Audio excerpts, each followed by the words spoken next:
Hari ini aku senang sekali ketika bongkar mesin motor Revo ini. Kenapa seneng? Jadi biasanya kan saya sering bongkar motor-motor cebokan kayak gini ya, motor bekas bongkar-bongkaran punya orang yang udah berkali-kali dibongkar ya. Nah, kali ini saya dapat motor Revo yang bener-bener standar. Kenapa aku seneng kalau dapat motor-motor, entah itu motor generasi sekarang, motor zaman dulu, kalau masih standar itu seneng. Jadi ada bahan pelajaran lah ya, dapat menggali ilmu di sini. Oh, bisa nyatet-nyatet lagi lah ya. Lama nggak nyatet-nyatet, kita kalau dapat garapan kayak gini kan bisa nyatet-nyatet. Ini Revo. Ini kalau nggak salah itu tahun 2007 lah ya, Revo ini. Masih standar. Pistonnya ini suruh ngolter apa itu sebenarnya motornya sih belum ngasep yang gimana yang parah, enggak, masih sangat tipis, tapi di kolter aja karena umurnya juga udah lumayan tua ya. Udah berapa tahun ini ya, mungkin 20 tahun hampir ya. Nggak terasa ya, 2007 sampai sekarang itu udah hampir 20 tahun, 19 tahun ya. Ngeri ya. Berarti aku udah tua. Jadi di sini ada pelajaran-pelajaran yang saya dapat. Gimana rasanya kita bongkar mesin, setiap baut kita lepas itu posisinya benar semua, ya toh. Baut di sini bener, baut knalpot bener, enggak yang knalpotnya yang satu bautnya panjang, yang satu 8, yang satu 10 ya.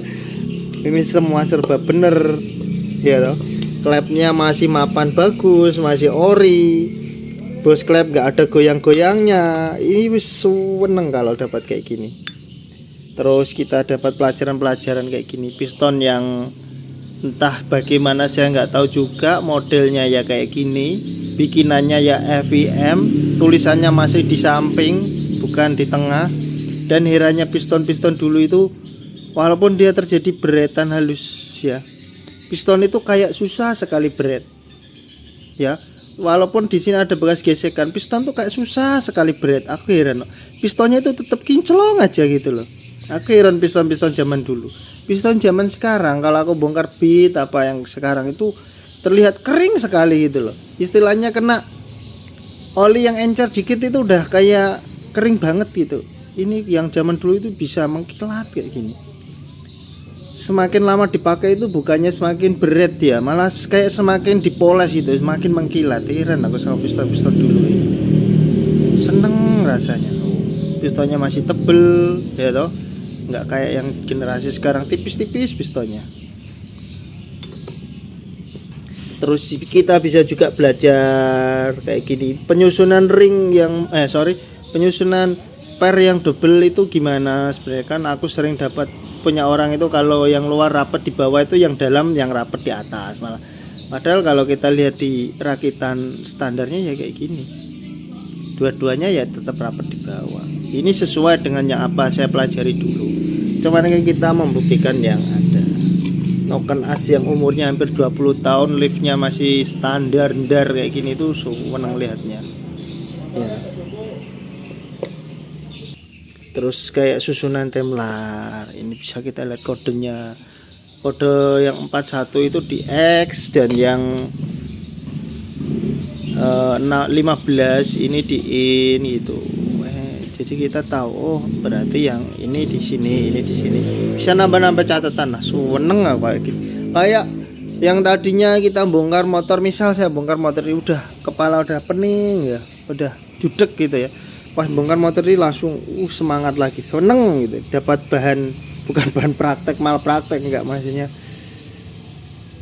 apa yang kita pelajari dulu bisa kita cocok-cocokkan. Oh iya bener kata guru saya dulu, oh bener ya. Memang dulu kebetulan saya kan memang prakteknya kan melalui jalur pendidikan ya, bukan otodidak di bengkel. Jadi ya motor yang saya praktekkan itu murni pure motor baru.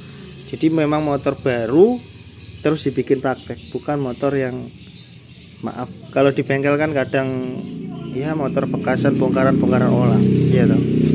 Memang seneng banget. Guys, ngono wae lah. aku nggak mau bikin tutorial kali ini, nggak bikin apa-apa, pokoknya seneng lihatnya motor kayak gini. Stangnya piye 19 tahun anteng bos, masih anteng. Lihat packingnya hijau semua kayak gini, hijau ori semua ya. Baut karburator itu masih standarnya, baut samping sini masih utuh yang modelan kayak ada obengnya kayak gini semua. Buka, kalau dibuka tadi itu nggak ada yang set set atau ada dolnya, nggak, pasti bunyi semua, tek tek tek tek, ada bunyinya semua. Itu mencerminkan kalau ya pakai torsi lah bahasanya gitu ya. Jadi dulu perakitannya kan pakai torsi, jadi ada sedikit kuncian. Gurih. Terus lah, mudah-mudahan setelah saya perbaiki ini motornya bisa normal. Nah gitu ya.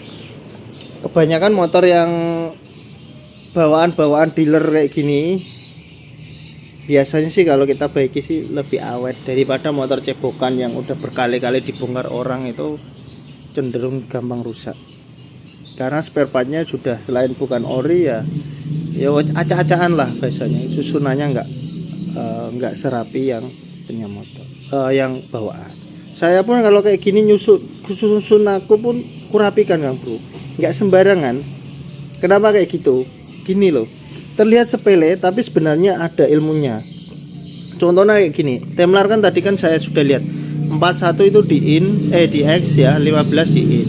Kayak gini, ini pun pen klepnya itu nggak saya hambur ya, nggak mau. Walaupun pen Temlar ini bisa ditaruh di sini bisa, tapi saya nggak mau, tetap pen in saya taruh di Temlar in. Makanya lihat, pas saya bongkar ini saya masukkan lagi ke Temlarnya biar nggak ada selisih nantinya gitu loh.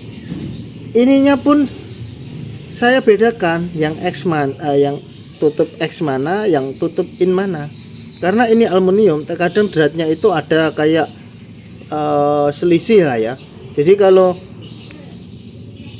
keliru, kadang itu ada beberapa kasus itu selip seret. Tadi bongkarnya enak, kok sekarang dipasang seret. Nah ada banyak kasus, apalagi di Yamaha kayak di Jupiter gitu, itu sering sekali. Jadi bisa kita rapikan kayak gini, bongkarnya kita bisa main rapi, nanti masangnya juga sesuai gitu.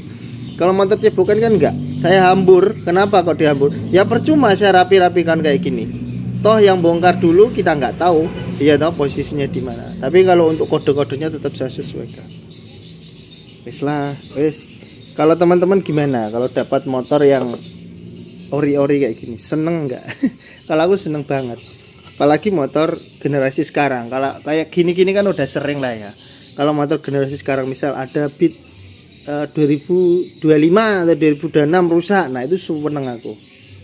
Dibongkar itu susunan rollernya itu masih rapi, masih bener arah-arahnya. Terus kekencangan bautnya itu bisa kita tahu, kita pahami, ya toh. Enak, seneng. Materialnya bisa kita pelajari. Terus gitu aja. Di pesan saya buat pemula terutama lah. Bongkar motor itu bukan hanya bongkar, ada seninya. Kalau Anda saat bongkar aja Anda teliti, insya Allah saat masang Anda akan lebih teliti. Di situ ada seninya, ada ilmunya. Wes ngono wae lah. Assalamualaikum.